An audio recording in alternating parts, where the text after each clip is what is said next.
নমস্কার, সবাই কেমন আছেন? আমি সুবর্ণা চলে এসেছি আপনাদের সামনে একটা নতুন ব্লগ ভিডিও নিয়ে আমেরিকা উইথ বাঙালিয়ানা থেকে। আজকে আপনাদের সাথে শেয়ার করব আগের দিনেরই ব্লগটার কিছু পার্ট। আগের দিনের ব্লগে আপনাদের বলেছিলাম যে এখানে আমেরিকাতে আমাদের অ্যাপার্টমেন্টে জল নেই, তাই সেই জল কষ্টতে আমাদের সারা রাত থাকতে হয়েছে, প্রায় 16 ঘন্টা। সো আজকে সকালবেলাতে মানে যেদিন জল এলো সেদিন সকালবেলাতে আবার মেল এলো যে আমাদের এখানে নাকি কেউ ট্যাপ কল খুলে রেখেছিল, তাই ফ্লাডিং সিচুয়েশন হয়ে গেছে। তো সেই মুহূর্ত থেকে আমি শুরু করছি আজকের বাকি ব্লগটা, মানে যেদিন জল ছিল না সেই দিনকার ব্লগটাই আপনাদের সাথে শেয়ার করছি, তারই সেকেন্ড পার্টটা। প্রথম অংশে আপনাদের দেখিয়েছিলাম যে আমাদের কীরকম কেটেছে বা কীভাবে আমরা জলের ব্যবস্থা করেছি। আজকে ভাবলাম অ্যাপার্টমেন্টটা একটু ঘুরিয়ে দেখাই, আর তার সাথে আমাদের সারাদিনে কিভাবে কাটছে সেই সমস্ত কিছু আপনাদের সাথে তুলে ধরছি। যারা নতুন দর্শক আছেন তারা সাবস্ক্রাইব করে পাশে থাকবেন পরবর্তী ভিডিও দেখার জন্য। আর আপনি যদি আমাকে বন্ধু করে নেন, আমিও আপনাকে অবশ্যই বন্ধু করে নেব। এখানেও ইন্ডিয়ার মতন সিচুয়েশন হয়ে গেছে মনে হচ্ছে। তো যাই হোক, আমি এখন একটু বালতি টালতিতে বোতলে জল টল ভরে এখন যাচ্ছি জিমে। তারপর আবার মেল এসছে যে মানে ফ্লাডিং সিচুয়েশান হয়ে গেছে এখানে। অবশ্য একটু কিছু জলেতেই মানে ফ্লাডিং সিচুয়েশান হয়ে গেছে, এরা বলে একটু জল জমলেই মানে যখন জল ছিল না কেউ হয়তো ওই খুলে রেখেছে কলটাকে, তাই অফিস চলে গেছে। এবার এখানে তো কেউ আর বাড়িতে বসে নেই, সবাইকার তো নিজস্ব কাজ আছে। কেউ হয়তো বাড়ি চলে মানে অফিস চলে গেছে। এবার এখানে মানে ওরা আবার মেল করেছে, হয়তো কারো বাড়ির সামনে একটু জল টল জমে গেছে, জানি না কী হয়েছে। একটা মেল এসছে যে ফ্লাডিং সিচুয়েশান হয়ে গেছে, তো সবাই ট্যাপ কলগুলো বন্ধ করে রাখুন বলে সবাইকে মেল করেছে। যাই হোক, আমার একটু মনে হচ্ছে যে আমি একটু বাইরেটা ঘুরে দেখে আসি কোথায় কি হয়েছে, মানে কোথায় জল টল জমে গেছে। তাই ভাবলাম একটু দেখে আসি, তাই এগুলোতে দেখতে বেরিয়েছি। চলো তোমাদেরকেও ঘুরে দেখাচ্ছি এখানকার অ্যাপার্টমেন্টটা। আজকে রোদ আছে, ঠান্ডাও আছে, বাট আমি জ্যাকেট ট্যাকেট পরিনি, আর ভালো লাগছে না, মানে রোদের জোর আছে কিন্তু খুব ঠান্ডা আছে। যাই হোক, চলো একটু ঘুরে দেখে আসি কোথায় কি হয়েছে।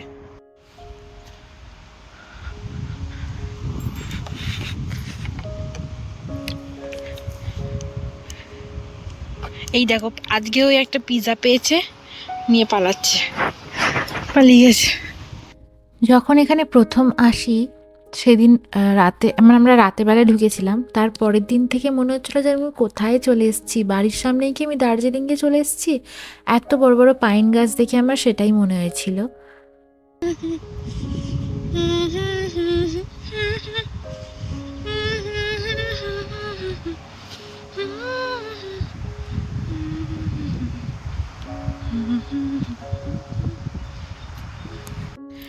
এই ঘরটা যে দেখতে পাচ্ছ, এটা আমাদের নেওয়ার কথা ছিল, বাট এটা এখন বুক হয়ে গেছে। তো এখন আমাদের ঘরও খুঁজতে হবে, তাই আমি একটু দেখতেই বেরিয়েছি যে কোথায় কি অবস্থা। অ্যাকচুয়ালি কোথাও তো কিছু ফ্লাডিং সিচুয়েশন আমি দেখতে পাচ্ছি না, যে কোথায় কার ঘরে কি ফ্লাডিং সিচুয়েশন হয়েছে। এই দিক দিয়ে অবশ্য আপনাদের হয়তো আগে দেখিয়েছিলাম, যারা প্রথম থেকে আমার সাথে যুক্ত আছেন তারা অবশ্যই দেখেছেন এই জায়গাগুলো। এটা হচ্ছে আমাদের অ্যাপার্টমেন্টটা, এটারই চারিদিকে আমি গোল করে ঘুরে আপনাদের সমস্ত কিছু দেখাচ্ছিলাম।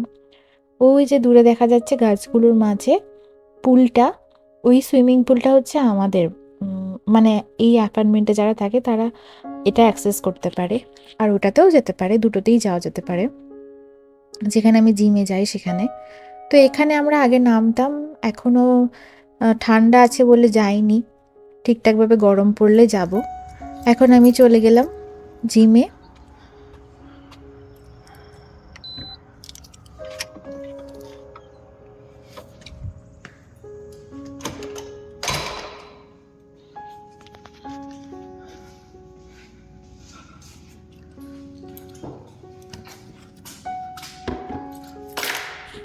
এই জিমে এসে যখন আমি দেখি যে কেউ নেই, ফাঁকা আছে, তখন খুব ভালো লাগে।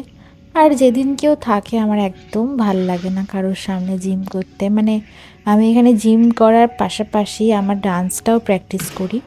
তো কেউ থাকলে সেটা ভালো লাগে না।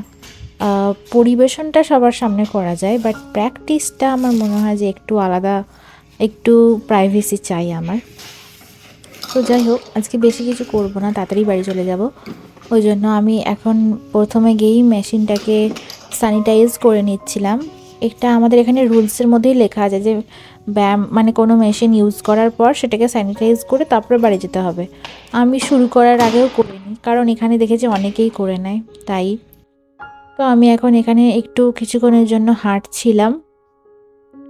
এটা দেওয়া ছিল সেফটি। শুরু করে দিয়েছি আমি এখন হাঁটতে।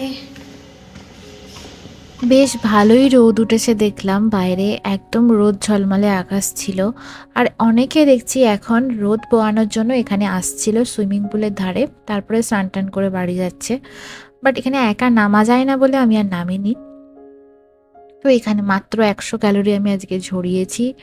তারপরে আবার মেশিনটাকে ক্লিন করে এখন আমি বাড়ি যাব। এখানে সব সময় ক্যামেরা আছে, আর আর ইয়েও আছে, কি যেন বলে, ওই মানে অডিওটাও রেকর্ড হয় এখানে ক্যামেরাতে। সেই জন্য সবাই সব কিছু একদম নিখুঁত পারফেক্টভাবেই করে থাকে। আর আমিও সেটাকেই করার পছন্দ করি। তো যাই হোক, যাই এখন, বেরোই এখান থেকে। আজকে আর বেশিক্ষণ করলাম না, বাড়ি গিয়ে অনেক কাজ আছে। জামা কাপড় কাচতে হবে, যেগুলো কাচা হয়ে গেছে গোছাতে হবে, আর খাওয়া দাওয়ার ব্যবস্থা করতে হবে। তারপর আবার বাড়িতে ফোন করতে হবে। জিমেতে করা যায়, বাট আজকে আবার একটা মেয়ে ছিল, মানে কারোর সামনে লাউড স্পিকারে কথা বলা যায় না। আর ভিডিও কল মানেই লাউড স্পিকার, আমি হেডফোন ইউজ করি না। জিম করতে করতে বারবার খুলে পড়ে যায়। তাই বাড়ি গিয়ে এখন সবাইকে ভিডিও কল করতে হবে, তারপরে খাওয়া দাওয়া, তারপরে স্নান। অলরেডি 2টো বেজে। রাস্তাঘাট একেবারে শুনশান, একটাও লোকজন নেই। সারাদিনে আমি বলেছি না যে 10টারও বেশি লোক, মানে 10টা লোকও দেখতে পাই কিনা সন্দেহ আছে। বাড়ি এসে আমি আজকে ডিশ ওয়াশারটাকে খালি করে নিচ্ছিলাম, যেগুলো মাজা হয়ে গেছে সেগুলো। এরপরে আমি একটা ডিমের অমলেট করে নিয়েছি। এই প্রথম আমি এরকম গোল ডিম ভাজতে পেরেছি, না হলে উল্টাতে গেলেই আমার ডিমটা ভেঙে যায়। এই প্রথম একটা ঠিকঠাক মতো হয়েছে।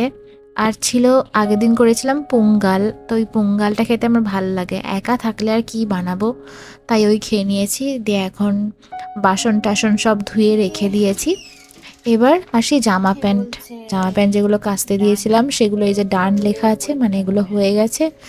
এবার আমি এগুলোকে শোকাতে দিয়ে দেবো ওপরে। একদিকে ভালো যে বাইরে কোথাও শোকাতে দিতে হয় না, মানে এখানে রুলসের বাইরে বাইরে কোথাও কাপড় জামা মেলে আমরা যেমন রোদে দিই, এখানে সেটা করা যায় না। সেই জন্য ধরুন শাড়ি টাড়ি এগুলোতে একটু অসুবিধা হয়, শাড়ি ব্লাউজ মানে যেগুলো সূক্ষ্ম জিনিস, যেগুলো মেশিনে ছিঁড়ে যাওয়ার ভয় থাকে, হুক টুক, তো সেইগুলো আর কি খুব অসুবিধা হয়। বাকি এই সমস্ত জিনিস কেচে এখানে শুকিয়ে যাচ্ছে, এটা তো ঠিক আছে, কিন্তু একটু এই ফেন্সি ড্রেসগুলোতে একটু অসুবিধা হয়। তো কী আর করা যাবে। আমি একবার বাইরেতে টেবিলের ওপরে শাড়িটা দিয়ে কিছুক্ষণের জন্য দাঁড়িয়েছিলাম, 10 মিনিট দিয়ে দাঁড়িয়েছিলাম, মানে শাড়িটাকে পেতে দিয়েছিলাম টেবিলের ওপরে। বারান্দাতে ওরকমভাবে ঝুলিয়ে এখানে দেওয়া যায় না, এটা রুলসের বাইরে, তাহলে একদম ভায়োলেশন নোটিশ চলে আসবে বাইরে, মানে নোটিশ ঝুলিয়ে দিয়ে যাবে। এখানে মুখে কেউ কিছু বলবে না, আপনার সামনে একদম ভালোভাবে সুন্দরভাবে ব্যবহার করে সবাই চলে যাবে মিষ্টি মুখে করে। তারপরে দেখবেন বাড়ি এসে যে নোটিশ চলে এসছে ভায়োলেশন, বা কিছু হয়তো আপনি কারোর হয়তো কিছু খারাপ লেগেছে, সে হয়তো 911-এ ফোন করে দেয়, মানে মুখে এখানে কিছু বলে না, সামান্য কিছুতেই সবাই পুলিশ ডেকে নেয়। এটাই হচ্ছে এখানে নিয়ম। যাই হোক, এই যে আমি এখন এগুলো কাচতে দিয়ে দিয়েছি, এখন শোকাতে দিয়ে দিয়েছি। এখন শুকনো হয়ে গেলে তারপর আবার এগুলোকে গুছিয়ে নেব। খাবারটা যেহেতু ঠিকঠাক হয়নি, সেজন্য মনটা একটু ভালো মন্দ কিছু খেতে ইচ্ছা করছে। ভালো মন্দ মানে ওই আর কি, আমার আইসক্রিম। চলো এখন একটু আইসক্রিম বার করে নিই।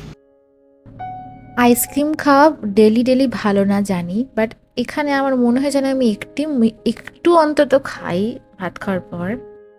অ্যাকচুয়ালি ভাত খাওয়ার পরে আমার একটু মিঠা খেতে ইচ্ছা করে, আই মিন মিষ্টি। এখানে মিষ্টি কোত্থেকে পাবো? তাই দুধের স্বাদ যেমন ঘোলে মেটায়, সেভাবেই আমি মেটাচ্ছি এখন এই আইসক্রিমের মাধ্যমে। তা যাই হোক, এই ভিডিওটা আর বেশি লম্বা করছি না, অনেকটা বড় হয়ে যাবে মনে হয়। শেষ করে দিচ্ছি এখানেই।